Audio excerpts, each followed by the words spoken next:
Estamos de vuelta en el segundo bloque de Impacto Sostenible TV y ya tenemos en nuestro piso al arquitecto Raúl Ahmad, quien es miembro de la Cámara de Energía Renovable y además es especialista en medio ambiente visual e iluminación eficiente. Buenos días, Raúl, ¿cómo está usted? Buenos días, ¿cómo estás? Muchas gracias. Muchas gracias por venir. Es un gusto tenerlo con nosotros hoy en Impacto Sostenible TV y queremos principalmente que nos cuente cuáles son las últimas tendencias en energía renovable, principalmente en infraestructura. Bien, así como en el bloque anterior se estuvo hablando de las potencialidades que tiene la energía renovable en distintos aspectos y dependiendo un poco en un país como la Argentina que tiene diferentes climas y diferentes potenciales, ver realmente que en el norte puede ser más importante la energía solar y tal vez en el sur sea la energía eólica. Por supuesto la hidroeléctrica no deja de ser un aporte importante siempre y cuando los rendimientos de las presas sean suficientes.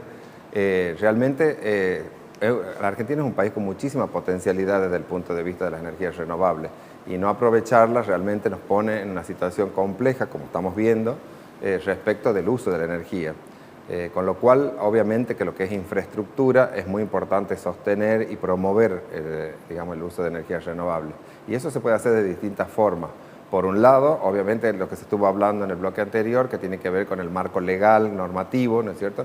Pero también con los incentivos reales hacia las energías renovables. La mayoría de los países que han tenido oportunidad de crecer en el uso de las energías renovables es porque ha habido inversión incluso estatal, digamos, en promover el uso de la energía renovable. Por ejemplo, en esto que se conversaba en el bloque anterior, el tema de la inyección de energía de un usuario individual a la red, o de una empresa, o de un edificio público que ingresa energía a la red, en muchos países el incentivo estatal estuvo puesto en el precio que se pagaba a la distribuidora, donde el Estado tenía una participación, y entonces siempre hemos dicho hasta ahora, que ya los precios se van sincerando cada vez más en el ámbito de la energía, que invertir en consumo no es una buena inversión, sino invertir en producción. Y eso sería invertir en producción, es decir, generar incentivos para que esa relación entre los particulares y las redes de distribución sean mucho más eficientes. Arquitecto, y desde su ámbito laboral, ¿se está integrando energías renovables en la parte de construcción, en lo que respecta a proyectos que hay en la provincia de Tucumán? Hay muchas consultas, la gente está consultando cada vez más las posibilidades y los beneficios que tendría la inversión. Tal cual se mencionó también en el bloque anterior, el hecho de ir sincerando tarifas implica que la amortización se va reduciendo. Hasta el año 2019, en un estudio que hicimos nosotros comparativo con Uruguay, la amortización de un sistema fotovoltaico acá llevaba entre 14 y 15 años, y en Uruguay era entre 4 años y medio, 5, porque es un país que desde hace mucho tiempo cobra realmente el valor de la energía. Y a medida que eso suceda con nuestro sistema, obviamente la gente va a sentir que mucho más cercana a la posibilidad de invertir en producir energía desde lo propio, ¿sí? Arquitecto, usted hablaba recién de rendimiento. ¿Qué es y cómo se logra la eficiencia energética? Bien, en eso hay varios aspectos que en el caso de la Argentina se ha ido evolucionando en hablar, si se acuerdan, desde el año 2007 que hubo un decreto presidencial en diciembre que se llamó el PRONUR, el Programa Nacional de Uso Racional y Eficiente de la Energía. Siempre tenemos que distinguir dos aspectos. Una cosa es ahorrar y otra cosa es hacer algo más eficiente. Ahorrar es gastar menos para cualquier cosa, lo cual no implica necesariamente que se cumplan los objetivos para los cuales uno ha decidido reducir el consumo en este caso. Yo puedo ahorrar en iluminación y no tener iluminación suficiente para realizar una tarea visual que es requerida. En el caso de la eficiencia estamos hablando de cumplir con la misión principal para la cual, por ejemplo, la iluminación se destina, pero que el impacto en consumo sea el menor posible para realizar bien una tarea.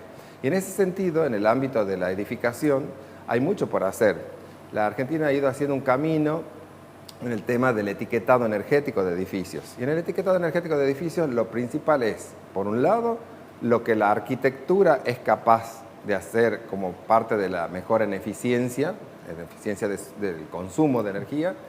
Luego vienen los electrodomésticos, por ejemplo, todos los artefactos que uno adiciona a la vivienda y que tienen su etiquetado propio, ¿no es cierto? Un aire acondicionado, un calefón, un termotanque.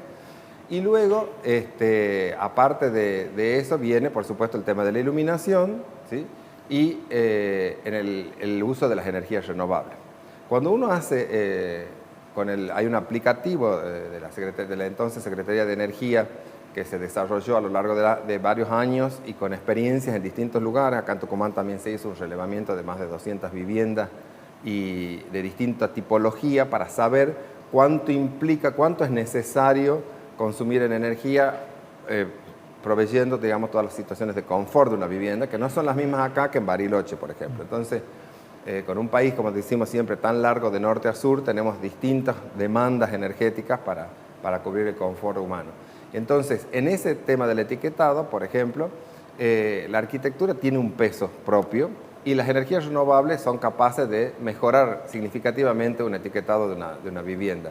En la medida que nosotros hagamos inversiones en ir en ese camino de mejorar la arquitectura, de exigir además a nuestros propios profesionales que mejoren la calidad de la arquitectura y la hagan más eficiente, el uso, por supuesto, de lo que hemos dicho, los electrodomésticos o los distintos productores de energía que se incorporan a la vivienda y la sumatoria de la energía renovable a esto, realmente podemos mejorar mucho la calidad del consumo que nosotros tenemos y hacerlo más eficiente. Es decir, no tiene mucho sentido seguir produciendo más energía si nosotros la desperdiciamos por otro lado. Ese sería el concepto.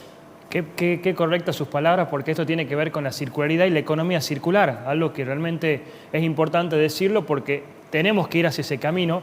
Y la pregunta puntual, arquitecto, era si están haciendo algún tipo de colaboración o articulación público-privado para generar incentivos para esto. Hemos recibido consulta, hay algunas líneas, tal cual se mencionó antes, crediticias, que realmente todavía necesitan mejorar mucho su propuesta para que la gente las asuma masivamente, digamos, que es lo que nosotros necesitamos, que la gente se interese por eso y quiera sacar un crédito para poner una instalación, por ejemplo, de fotovoltaico, que era lo que mencionaba Alexis Custodio hace un rato en el bloque anterior, que la gente realmente se vuelque, que tenga confianza en el sistema y que ese sistema realmente le aporte a la gente una mejora significativa. ¿Qué consejos le puede dejar para la gente, para el vecino que quiera hacer de su casa una casa con una iluminación más eficiente?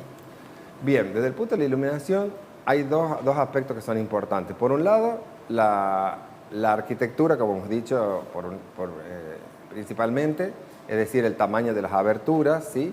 En nuestro clima, un clima que estamos muy cerca del trópico, es importante no tener grandes superficies vidriadas, porque si bien eso puede proveer una mejor iluminación, también puede generar deslumbramiento, que no queremos, y un alto consumo después en el tratamiento del aire, digamos, la parte térmica.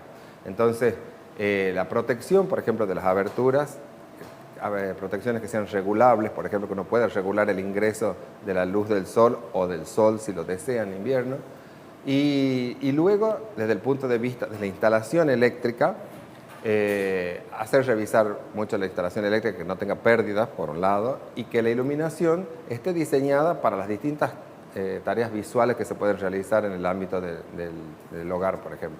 Perfecto. Muchísimas gracias por acompañarnos hoy en Impacto Sostenible TV. Gracias a usted por la invitación.